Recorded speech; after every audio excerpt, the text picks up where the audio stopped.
এক পলকে নিভে যাবে আপনার জীবন আর আমার জীবন, পলকের মধ্যেই শেষ। তখন আপনার কোনো মূল্য থাকবে না, আমার কোনো মূল্য থাকবে না। যখন জীবনটা আপনার দেহ থেকে আত্মা বের হয়ে যাবে, তখন আপনার দেহের এই বডির, এই সুন্দর বডির কোনো মূল্য নেই। তখন আপনাকে কত টানা হিসরা করবে, তখন কিন্তু আপনার আমার হোঁশ থাকবে না। আপনি আমি যতদিন এই দুনিয়াতে বেঁচে আছি ততদিন আমাদের সম্মান আছে। আপনার দেহ থেকে যদি আত্মা বের হয়ে যায়, আপনার আর কোনো সম্মান নেই। তখন আপনাকে করবে টানা কিস্তিরা। দেখেন আমাদের সামনে যারা মৃত্যু হয় তাদের অবস্থা কীরকম।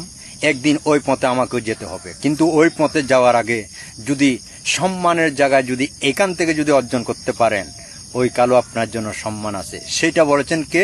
আমাদের অদ্বিতীয় গায়েব খোদা বলেছেন, এখান থেকে যদি আপনি যদি পরকালের যদি সিটি কাটতে পারেন, আপনার জন্য বিশাল সম্মানের ব্যবস্থা করা রেখে দেওয়া হয়েছে।